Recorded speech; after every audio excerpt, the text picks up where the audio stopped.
హల్లెలూయా. యేసయ్య మనకు ఆశ్రయం అనే టీవీ కార్యక్రమాన్ని వీక్షిస్తున్న మీ అందరికీ నజరేయుడైన యేసుక్రీస్తు నామమున శుభములు. ఎలా ఉన్నారండి? దేవుడు తన రెక్కల చాటున మనం భద్రపరిచి తన కృపలో మరొక వారాన్ని దేవుడు అనుగ్రహించిన విధానాన్ని బట్టి సమస్తమైన ఘనత మహిమ దేవాది దేవునికే చెల్లును గాక. ఈ యొక్క వారం యొక్క వాక్యాన్ని ధ్యానించుకునే ముందుగా ప్రార్థన చేసుకుందాం. సర్వోన్నతుడ సర్వాధికారి పరిశుద్ధాత్మ దేవా యేసయ్య, నీకే కోట్లాది కృతజ్ఞతలు. ఆశ్చర్యకరుడా అద్భుతకరుడా యేసయ్య, ఎవరైతే ఈ యొక్క వాక్యాన్ని చూస్తూ ఉన్నారో తండ్రి, వాక్యం కోసం ఉంటూ ఉన్నారో పరిశుద్ధాత్మ దేవ, వారితో నీవే మాట్లాడండి తండ్రి యేసయ్య. నా యొక్క మాటలు కాదు కానీ యేసయ్య, నీ యొక్క మాటలు ప్రభా ప్రతి ఒక్కరికి ప్రభా తెలియచేయండి. నువ్వే తోడేండి నడిపించండి. నీ కృపా కాపుదల దయచేయండి తండ్రి యేసయ్య. ప్రభా కేవలం నీ నామానికి మాత్రమే ఆది నుంచి అంతం వరకు తండ్రి యేసయ్య, నీ నామానికి మాత్రమే ప్రభా ఘనత మహిమ కలుగును గాక. యేసయ్య, నన్ను నీ యొక్క సిలువ చాటున భద్రపరుచుకొని ఏడింతల ఆత్మతో ప్రభా నీ యొక్క అభిషేకాన్ని దయచేసి నీవే ప్రతి ఒక్కరితో మాట్లాడగలరని నజరేయుడైన యేసుక్రీస్తు నామమున అడిగి వేడుకొనుచున్నాము తండ్రి, ఆమెన్. ఈ యొక్క వారం యొక్క వాక్య ప్రసంగ అంశము కీర్తనల గ్రంథము 40వ అధ్యాయము 17వ వచనం. నేను శ్రమల పాలై దీనుడనైతిని, ప్రభు నన్ను తలంచుకొనుచున్నారు. నేను శ్రమల పాలై దీనుడనైతిని, ప్రభు నన్ను తలంచుకొనుచున్నాడు. ఈ యొక్క వాక్య ప్రసంగ అంశము దేవుడు నిన్ను గురించి తలంచుకొనుచున్నారు. తలంచుకోవడం అంటే ఏంటి అండి? తలంచుకోవడం అంటే మనము ఒకరి గురించి ఆలోచన చేయడం, మనం ఒకరి గురించి చింతించడం, మనం ఒకరి గురించి ఆలోచన చేయడము, మనము ఒకరి గురించి చింతించడాన్ని తలంచుకోవడం అంటాం. నువ్వు అనుకోవచ్చు, ఈ లోకంలో నా గురించి ఎవ్వరు ఆలోచించరు, ఎవ్వరు కూడా నన్ను గురించి తలంచుకోరు, నా పరిస్థితి గురించి ఎవ్వరు కూడా ఆలోచించరు, నేను వారి యొక్క తలంపుల్లో నేను లేను అని నువ్వు అనుకుంటూ ఉన్నావేమో. దేవుడు ఈరోజు నీతో చెప్తున్న మాట, నేను నీ గురించి తలంచుకొనుచున్నాను, ఆలోచిస్తున్నాను, చింతిస్తున్నాను. నువ్వు అనుకుంటా ఉండొచ్చు, ఈ వాక్యం వింటూ ఉండా, దేవుడు నా గురించి ఆలోచిస్తే, దేవుడు నా గురించి తలంచుకుంటే నా పరిస్థితి ఇలా ఎందుకుంటుంది, నా స్థితి ఇలా ఎందుకుంటుంది? దేవుడు ఈరోజు నీతో చెప్తున్న మాట, సృష్టి ఆరంభంలోనే దేవుడు నీ గురించి తలంచుకున్నాడంట. ఎలానో తెలుసా అండి? సృష్టి అంతా సృష్టించేటప్పుడు మొట్టమొదటి రోజే దేవుడు ఒక మనిషిని చేయలేదండి. మనిషికి ఏమి అవసరమో ముందుగానే దేవుడు చేసిన తరువాత, దేవుడికి అవసరం కాదండి ఆ సృష్టి అంతా, మనిషికి అవసరం కాబట్టి వాటన్నిటిని సృష్టించిన తరువాత దేవుడు మనిషిని సృష్టించాడు. అప్పుడే ఆయన తలంపులో నువ్వు నేను ఉన్నామండి. మన ఇంటికి ఎవరైనా ఒక బంధువులు కానీ ఒక స్నేహితులు కానీ వస్తూ ఉన్నప్పుడు మనం ఏం చేస్తామండి? వారు వస్తున్నారని మనకి చెప్పగానే వారికి కావలసిన పదార్థాలను మనం సిద్ధపరుస్తూ ఉంటాం, మన ఇంటిని కొంచెం నీట్గా ఉంచుకుంటూ ఉంటాం, మన ఇంటిని శుభ్రపరుస్తాం. అలాగే ఎందుకు అంటే వారి గురించి మనం ముందుగానే ఆలోచిస్తాం, వారు ఎలాంటి వారు ఎలాగా ఉంటారు అని ముందుగానే, ఏం తీసుకుంటారని ముందుగానే ఆలోచించి వారి గురించి సిద్ధపరుస్తాం. అలాగే సృష్టి ఆరంభంలోని దేవుడు నీ గురించి నా గురించి ఆలోచించాడంట. సృష్టి ఆరంభంలోని దేవుడు ఆలోచించి ముందుగా మనకు కావలసినవి సిద్ధపరిచి తరువాత మనల్ని సృష్టించి నీకు ఈ అవసరం కదా నువ్వు వాడుకో అని మనకి ఇచ్చేశారండి. అంతగా నువ్వు నేను తలంపుల్లో ఉన్నా. అంతేకాదు, సిలువలో వేలాడుతున్నప్పుడు కూడా, దేవుడు భూమికి ఆకాశానికి వేలాడుతున్నప్పుడు కూడా ఆయన యొక్క తలంపుల్లో, ఆయన యొక్క ఆలోచనలో నువ్వు నేను ఉన్నామండి. అంతగా నీ గురించి నా గురించి దేవుడు తలస్తూ ఉన్నాడు. అయితే దేవుడు నిజంగా తలిస్తే నా పరిస్థితి ఇలా ఎందుకు ఉంటుంది, నేను ఇలా ఎందుకు బాధపడతాను, నా యొక్క స్థితి ఇలా ఎందుకు ఉంటుంది అని నువ్వు అనుకుంటూ ఉన్నావేమో.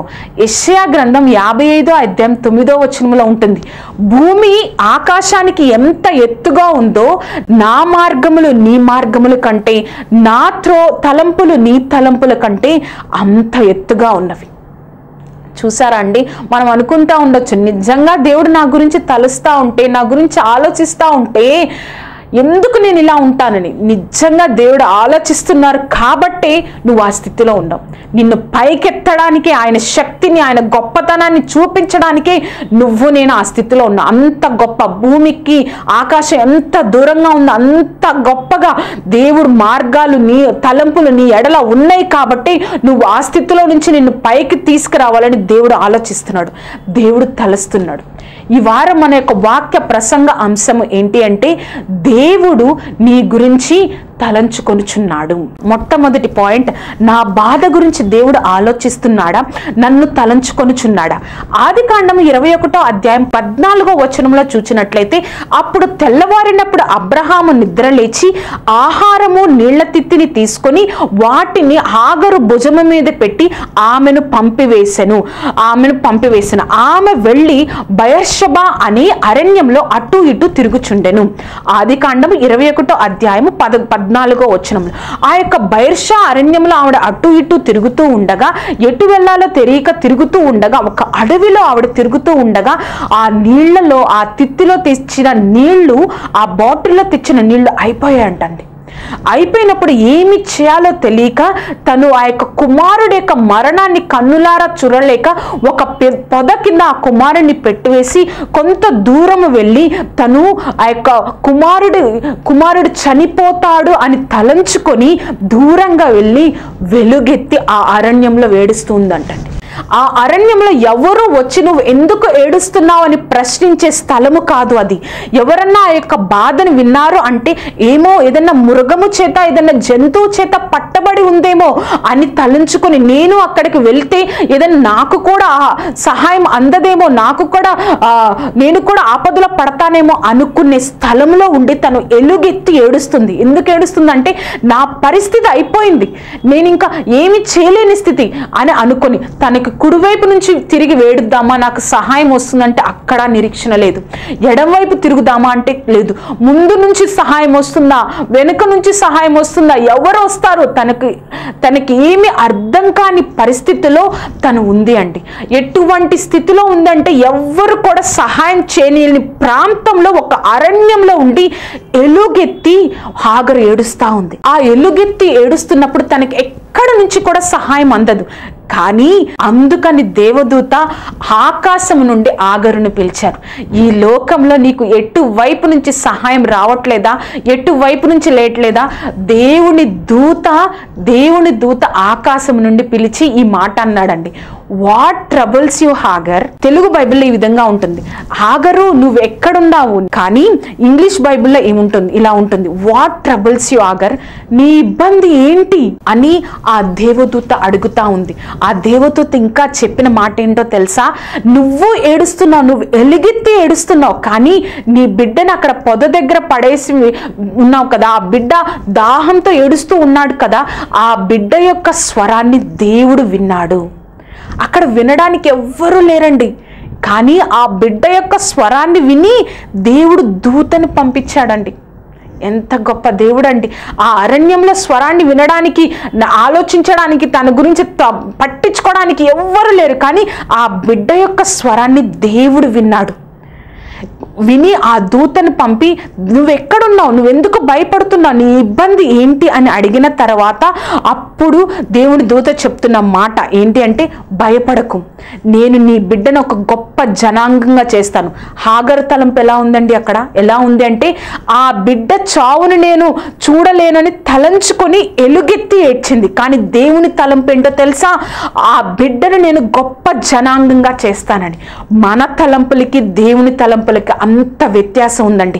అంత గొప్పగా మన దేవుడు ఆ బిడ్డ గురించి ఆ హాగరు ఆలోచించలేకపోయింది, కానీ దేవుడు ఆ బిడ్డ గురించి గొప్ప జనాంగంగా ఉండాలని ఆలోచించారు, తలంచారు, ఆ విధంగా ఆశీర్వదించాడు.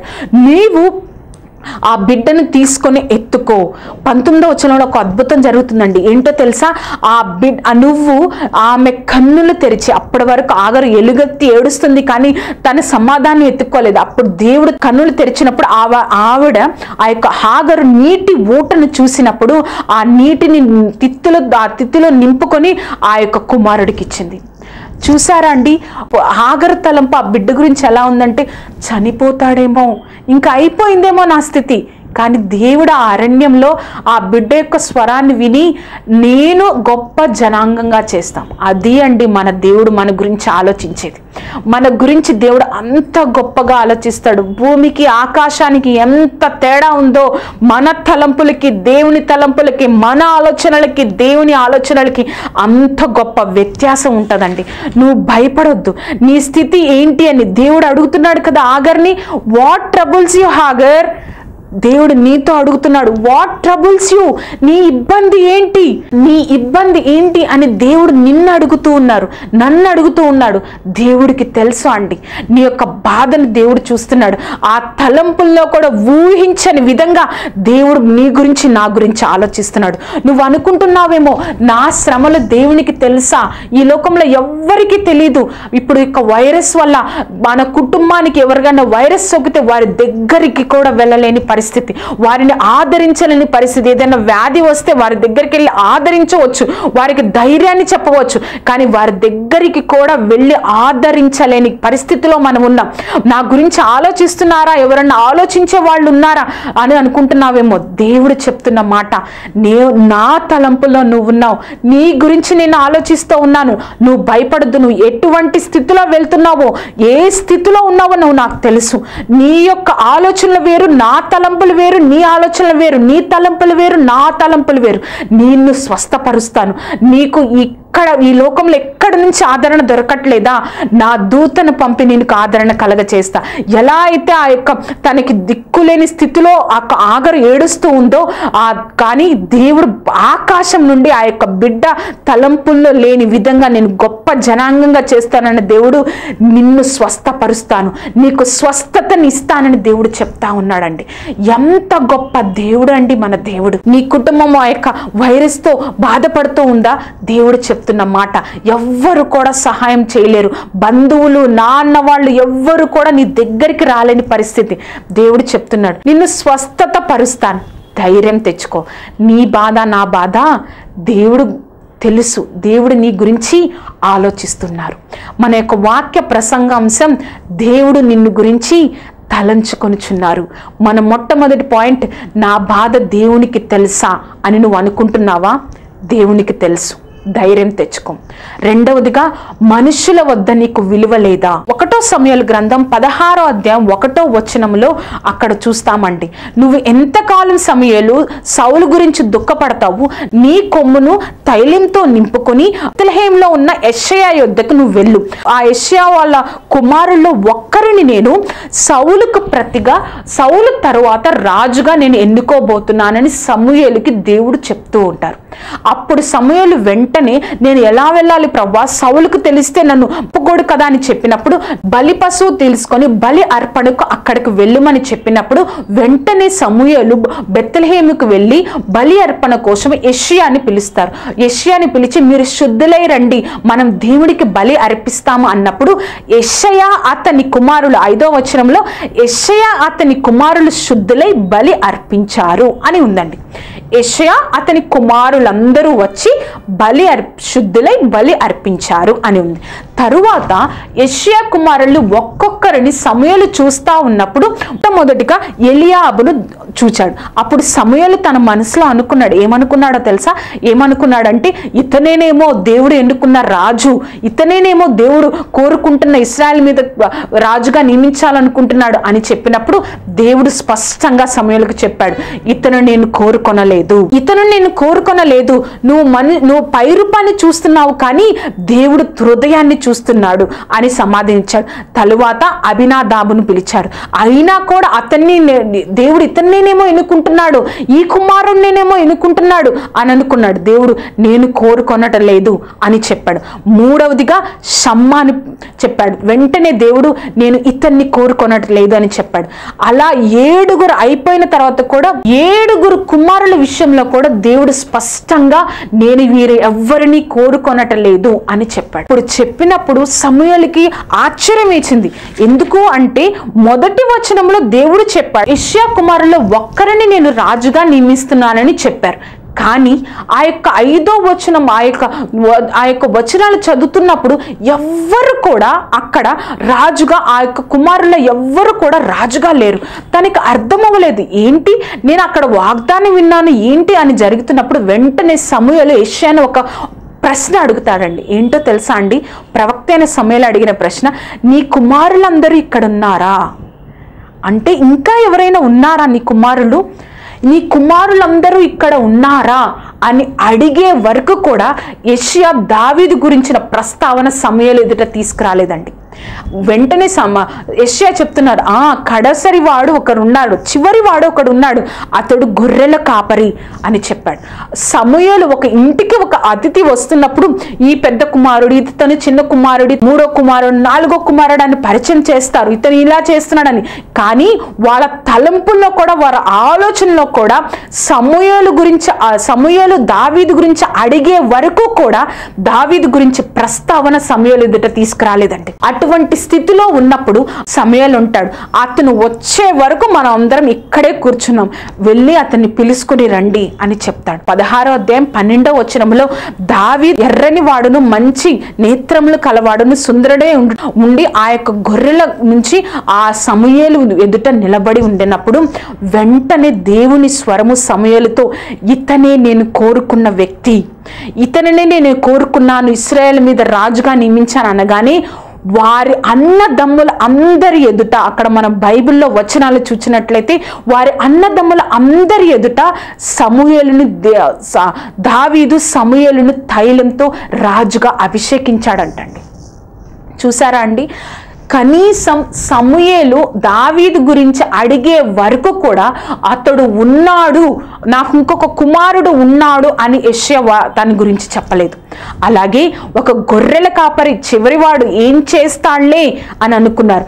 ఆ కుటుంబంలో ఎవ్వరు కూడా దావీదుకి విలువివ్వలేదు. కానీ దావీదు గురించి దేవుడు ఆలోచించాడండి. దేవుడు ముందుగానే తలంచుకొని ఆ యొక్క వచనాల్లో అన్నదమ్ముల అందరి ఎదుట ఎవరైతే విలువివ్వలేదో, ఎవరైతే ఆయనకు విలువివ్వలేదో వారి ఎదుట దావీదును దేవుడు తైలంతో సమూయేలు చేత అభిషేకించబడ్డాడండి. నీకు కూడా విలువలేదేమో, నీ బంధువుల మధ్య, నీ స్నేహితుల మధ్య విలువలేదేమో, నీకు ఆస్తి లేదు, జ్ఞానం లేదు, ఎలా బ్రతుకుతారు అని నీకు అనుకుంటూ ఉంటున్నారేమో.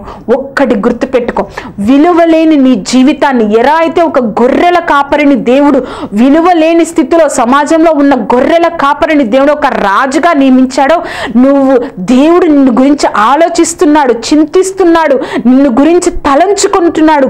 కాబట్టి ధైర్యం తెచ్చుకో, దేవుడు నీకు విలువిస్తాడు. ఈ లోకంలో నీకు ఎవ్వరు విలువివ్వకపోయినా దేవుడు నీకు విలువిస్తాడు. ఎలా అయితే దేవుడు ఆ యొక్క దావీదుని లేవనెత్తాడో, ఎలా అయితే దేవుడు దావీదుని హెచ్చించాడో, నిన్ను గురించి దేవుడు విలువిస్తాడు.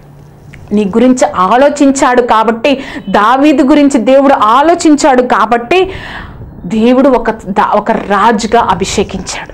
నువ్వు అనుకుంటా ఉండొచ్చు, నాకు విలువ లేదే. గుర్తుపెట్టుకో, దేవుని దృష్టిలో నువ్వు ఉన్నావు, దేవుడి ఆలోచనలో నీవు ఉన్నావు, దేవుని తలంపుల్లో నీవు ఉన్నావు. ఎంత గొప్ప ధన్యత అండి. మన ఒక వాక్య ప్రసంగ అంశము, నిన్ను గురించి దేవుడు తలంచుకొనుచున్నాడు. మొట్టమొదటిగా నా బాధ దేవునికి తెలుసా, ఆయన తలంపుల్లో ఉందా అని అనుకుంటున్నావేమో. రెండవదిగా విలువ లేని నా జీవితాన్ని గురించి దేవుడు ఆలోచిస్తాడా. మూడవదిగా శారీరకంగా ఏదైనా లోపం కలిగి ఉన్నావా, దేవుడు నిన్ను గురించి ఆలోచిస్తున్నాడు. శారీరకంగా ఈ లోకంలో నువ్వు జీవిస్తూ ఉన్నప్పుడు శారీరకంగా ఏదైనా నువ్వు లోపాన్ని కలిగి ఉన్నావా, అయినప్పటికీ కూడా దేవుడు నీ గురించి ఆలోచిస్తూ ఉన్నాడు. ఎలినర్ యంగ్ అనే ఒక ఒక చిన్న పాప నవంబర్ 1946లో అమెరికాలో వాషింగ్టన్లో జన్మించిందండి. తను జన్మించిన 5 సంవత్సరాల్లోనే పోలియో వ్యాధి వచ్చింది. ఆ పోలియో వ్యాధి వల్ల తను 5 సంవత్సరాలకి హాస్పిటల్లో ఉంది. ఆ 5 సంవత్సరాల్లో 7 నెలలు తను హాస్పిటల్లో ఉండాల్సి వచ్చినది. ఆ హాస్పిటల్లో ఉన్నప్పుడు డాక్టర్లు చెప్పిన మాట ఏంటో తెలుసా అండి?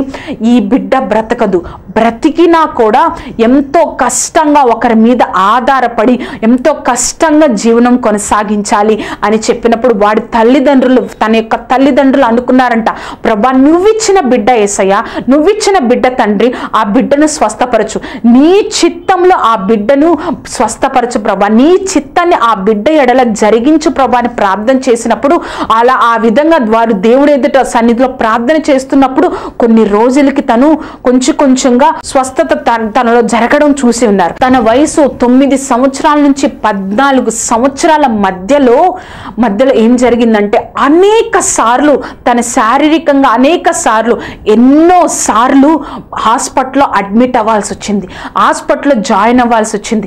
అప్పుడు తను గుర్తు చేసుకుంది, 9వ సంవత్సరంలో హాస్పిటల్లో జాయిన్ అయినప్పుడు వారి తల్లి చెప్పిన మాట గుర్తొచ్చింది. ఎలా అయితే ఆ చిన్నప్పుడు 5 సంవత్సరాలప్పుడు వాళ్ళ తల్లిదండ్రులు ప్రార్థన చేశారో అప్పుడు తనకు గుర్తొచ్చింది, ప్రభా నేను చనిపోతానేమో, తండ్రి నన్ను స్వస్థపరచు ప్రభా, తను ఒక డాడీ లాగా ఒక తండ్రి లాగా ఊహించుకొని నాకు స్వస్థపరచు ప్రభా, నువ్వు సర్వశక్తిమంతుడు కదా ప్రభా అనుకొని ప్రార్థన చేస్తూ ఉండేది. కానీ దేవుడు తన మొరను వినలేదంటండి. దేవుడు తను స్వస్థపరచలేదు. కానీ ఇంకా దేవుడికి అసాధ్యమైనది ఏమీ లేదు అని తనని ఇంకా దేవుణ్ణి ప్రేమించడం, తన సర్వాధికారి ఆయన నా తండ్రి అని ఆయన మీద పూర్తిగా ఆనుకోవడం మొదలుపెట్టిందంట.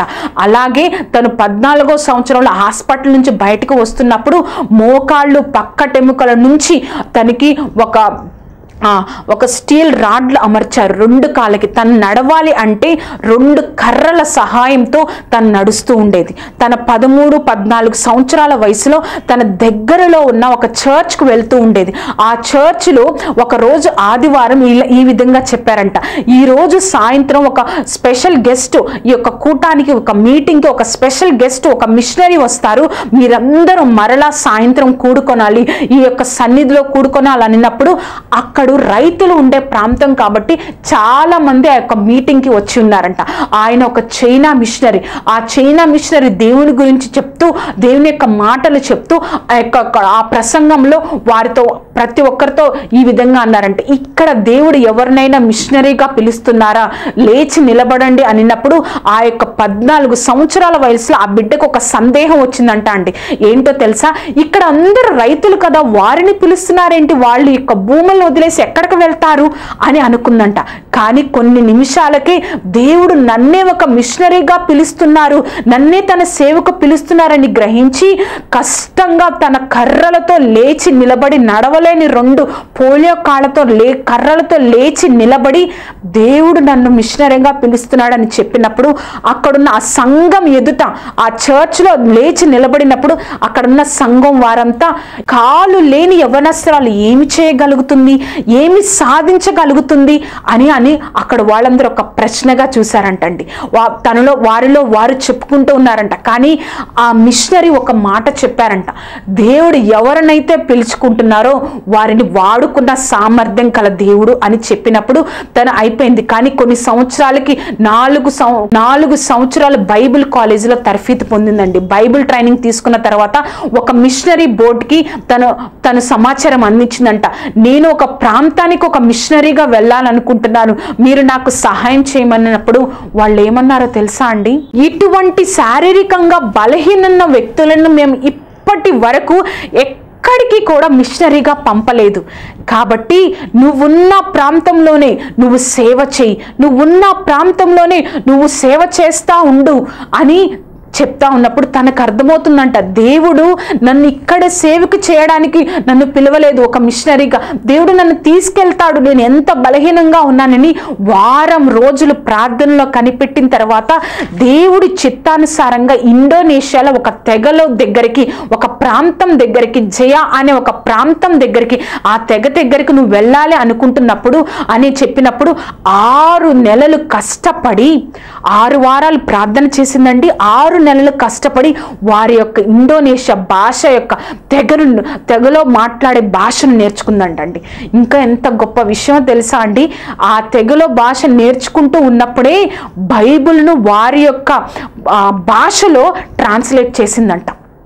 ఆ భాషలో ట్రాన్స్లేట్ చేసి ఆ తెగవారి దగ్గరికి వెళ్ళినప్పుడు, ఆ తెగవారు చూచినప్పుడు వారు సరిగ్గా బట్టలు వేసుకోలేని స్థితి, వారు ఎంతో అనారోగ్యంగా ఉండడం చూసి దేవుని ప్రేమను వారికి కనపరిచి, వారికి సువార్తను చెప్పి, వారికి చదువు చెప్పి, వారికి వైద్య సేవలను అందించి వారిని ఎంతగానో ప్రోత్సహించింది. వారు ఆమె యొక్క కాళ్ళను చూపించినప్పుడు ఈ విధంగా అంటారంటండి. ఏమంటారో తెలుసా, మీ కాళ్ళను చూచినప్పుడు దేవుడు మమ్మల్ని ఎంతగా ప్రేమిస్తున్నాడో మేము చూస్తున్నాం. ఎందుకో తెలుసా, ఇలాగ పోలియో వచ్చిన వ్యక్తులు ఈ తెగలో ఎంతో మంది ఉన్నారు.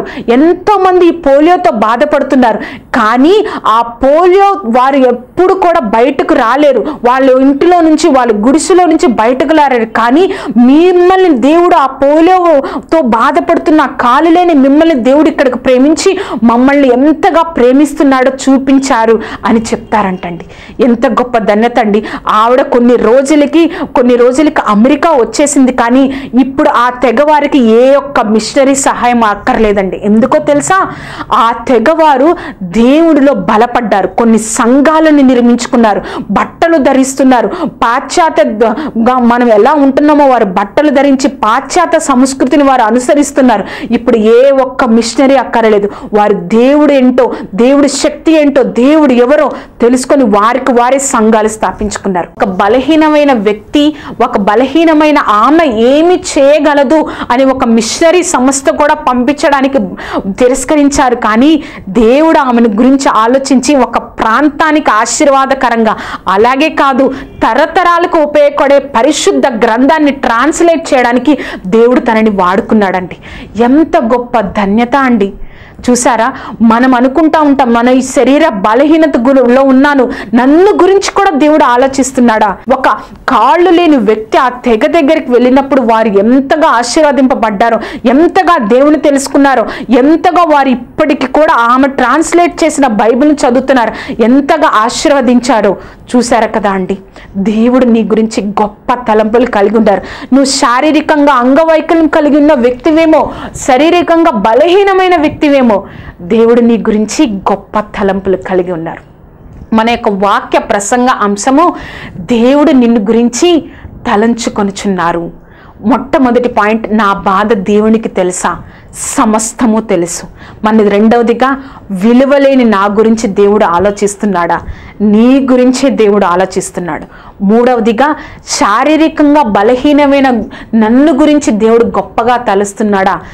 ఎంతో గొప్పగా దేవుడు నీ గురించి, కార్యాల గురించి, నీ గురించి చింతిస్తున్నాడు, తలుస్తున్నాడు. మనం ప్రార్థన చేసుకుందాం. సర్వశక్తిమంతుడైన దేవా, పరిశుద్ధాత్మ దేవా, యేసయ్యా, నీ కృపా కాపుదల దయచేసిన విధానాన్ని బట్టి నీకు వందనాలయ్యా. నీ కృపలో ప్రభా మాతో మాట్లాడిన విధానాన్ని బట్టి నీకు వందనాలు. నీ కృపలో వర్ధిల్లడానికి మాకు సహాయం దయచేయండి. నీ యొక్క గొప్ప శక్తిని అనుగ్రహించండి. ఎవరైతే ఈ కార్యక్రమాన్ని చూస్తూ ఆదరణ లేక, ఎవరు నా గురించి ఆలోచించారని బాధపడుతున్నావో, దేవుడు నా గురించి తలుస్తున్నారు, నా గురించి ఆలోచిస్తున్నారని ధైర్యం తెచ్చుకునే గొప్ప భాగ్యాన్ని అనుగ్రహించయ్యా. నీ కృపలో వర్ధిల్లింప చేయ, నీ నామాన్ని ఘనపరుచుకోనండి. ప్రతి ఒక్కరికి నీవున్నావు ధైర్యాన్ని కలగచేయండి తండ్రి. నీ యొక్క శక్తితో, నీ యొక్క ధైర్యంతో ప్రతి ఒక్కరిని నింపండి. ఈ కార్యక్రమాన్ని చూస్తున్న ప్రతి ఒక్కరిని నీ యొక్క శక్తితో, ధైర్యంతో నింపుతున్నందుకు నీకు వందనాలు. కేవలం నీ నామాన్ని మహిమపరుచుకున్నందుకు నీకు వందనాలు. మాతో మాట్లాడిన దేవా, నీకే కోట్లాది కృతజ్ఞతలు. నజరేయుడైన యేసు క్రీస్తు నామమున అడిగి వేడుకొంచున్నాము తండ్రి. Amen, amen, amen. ఈ యొక్క కార్యక్రమాన్ని వీక్షించిన మీ అందరికీ నజరేయుడైన యేసు క్రీస్తు నామమున శుభములు. ఈ యొక్క కార్యక్రమం ద్వారా మీరు దీవెన పొందినట్లయితే మీ యొక్క కార్యక్రమాన్ని మీ బంధువులకు, మీకు స్నేహితులకు పరిచయం చేయండి. ఎంతో మందికి ఆదరణ కలిగిస్తున్న ఈ యొక్క కార్యక్రమాన్ని పరిచయం చేసి ఈ యొక్క పరిచర్యలో మీరు కూడా పాలి భాగస్తులు కండి. గుర్తుపెట్టుకోండి, దేవుడు మన గురించి, నీ గురించి దేవుడు ఆలోచిస్తున్నాడు. దేవుడు మనకు తోడేండును గాక. ఆమెన్.